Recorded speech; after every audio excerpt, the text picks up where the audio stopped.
Thank you for purchasing a JUKI sewing machine. We hope this DVD will be helpful for you to enjoy your sewing. To ensure your safety, turn off the power switch and unplug the power cord from its electrical outlet in these situations. While sewing, keep an eye on the needle and keep hands away from all the moving parts.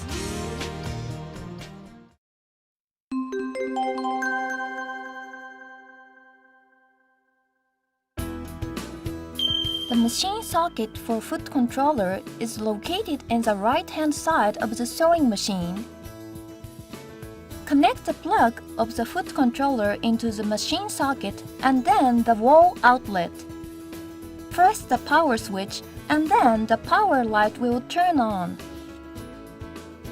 The sewing machine can be stopped and started by using the foot controller. The machine begins operating when the foot controller is pressed and stops when the controller is released. The harder you press the foot controller, the faster the machine will sew. The lighter you press it, the slower the machine will sew. Press down the reverse stitch lever while sewing. Machine will sew reverse stitches. Choose your desired stitch pattern by turning the stitch selector. You can adjust the stitch length by using the stitch length adjusting dial. Set the dial to a lower number for shorter stitch and to a higher number for a longer stitch. In case the thread tension is not correctly set, adjust the tension by using the top thread tension control at face cover. Set the dial to a higher number for stronger tension and to a lower number for weaker tension. For normal sewing, set the dial to 5. For free arm sewing, remove the extension table. As you can see, the accessory parts are stored in the extension table.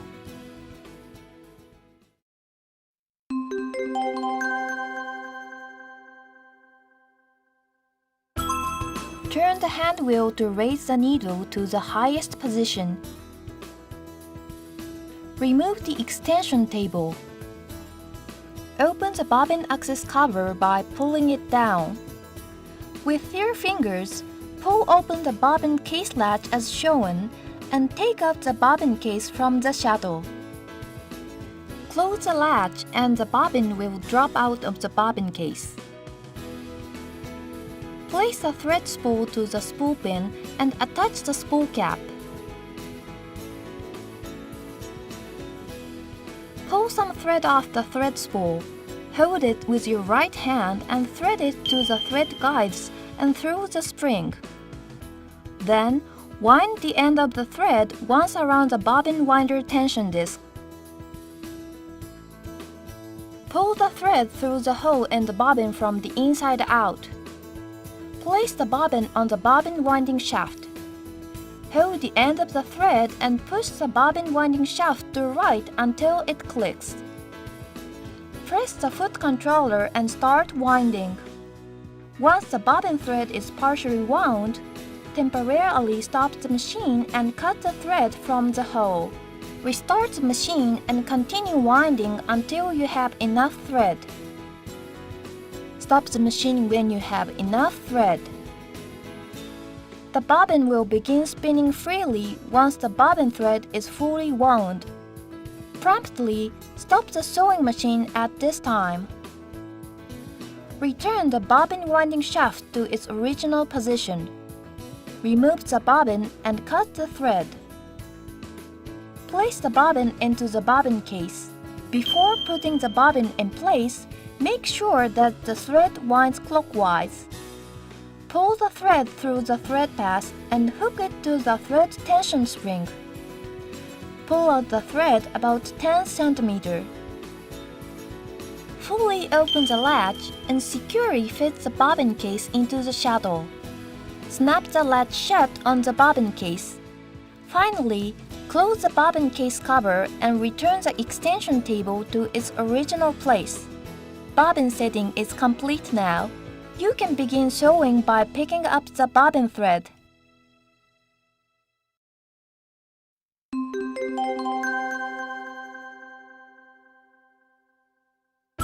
Always turn the power switch off before threading the top thread. Raise the presser foot. Turn the hand wheel to raise the thread take-up to the highest position. Hold the end of the thread and pass it through the guides sequentially. Hold the thread with your right hand and thread it to the thread guide 1 and through the spring. Then pull it down along the groove. Pass the thread through the thread take-up from left to right. When you come to the guide on the needle bar, pass the thread from the right side. You can now thread the needle. Lower the presser foot and lower the automatic needle threader.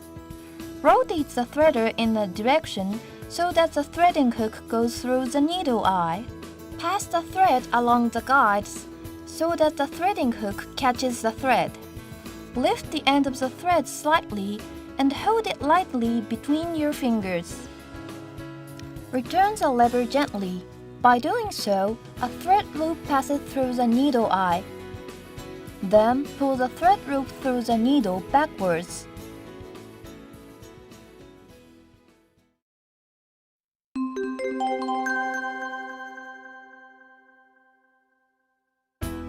To pick up the bobbin thread, first, raise the presser foot and gently hold the end of the top thread. Turn the hand wheel towards you to move the needle up and down once. Pull the top thread gently to pick up the bobbin thread. Pull out both top and bobbin threads and pass them under the presser foot towards the back of the machine.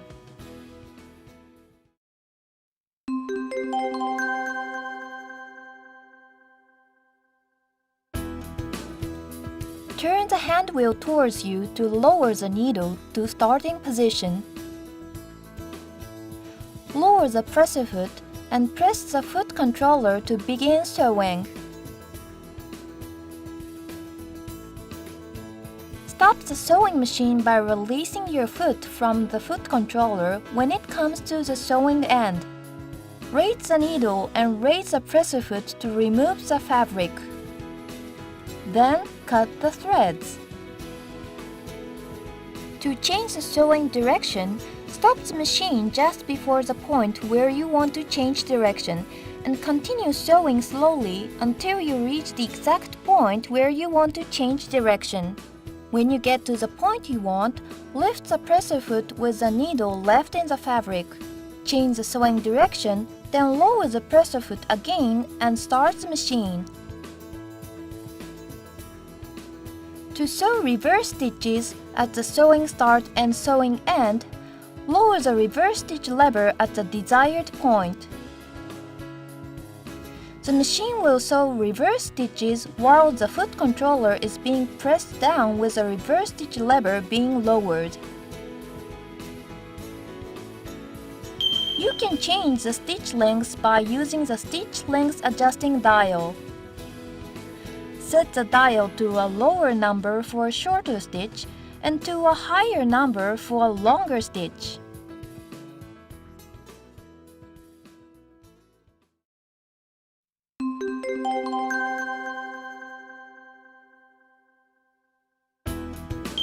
To set your desired zigzag widths, turn the stitch selector between straight stitch and maximum zigzag stitch.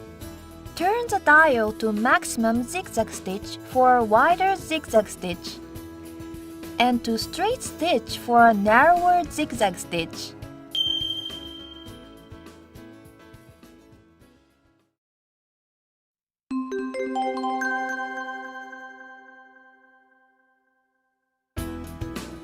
Use buttonhole foot for this stitch. Turn the power switch off before changing the presser foot. Raise the presser foot. Press the presser foot release lever to remove the presser foot. To attach the new presser foot, align the pin on the presser foot and the groove on the presser foot holder. Carefully lower the presser foot holder with the presser foot lever. Attach the buttonhole foot and pull the foot toward you as far as it will go. Lower the presser foot after aligning the needle with the sewing start position. Set the stitch length adjusting dial to the buttonhole stitch marking. First, set the stitch selector to number 1 of the buttonhole stitch and sew the required length. Next, set the stitch selector to number 2 and make 4 or 5 stitches from side to side. Next, set the stitch selector to number 3 and sew reverse stitches to the point where you began sewing.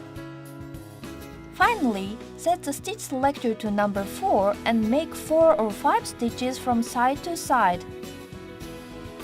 After you finish buttonhole sewing, remove the fabrics and cut both threads. Use the ripper to open the buttonhole. Using a stopper pin as shown will prevent you from cutting the stitches. The buttonhole is complete now.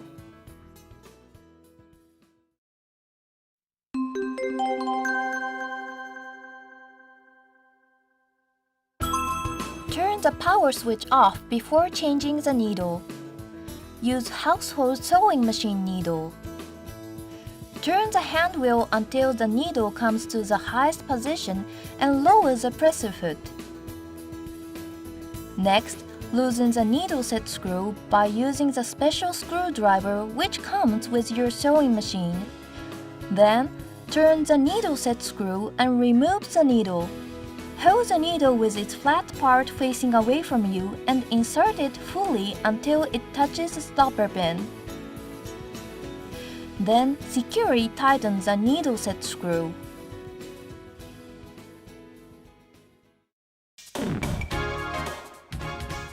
We hope that this DVD has given you a better understanding of your new sewing machine. If you have any further questions, please refer to your instruction manual. We hope you will enjoy your sewing.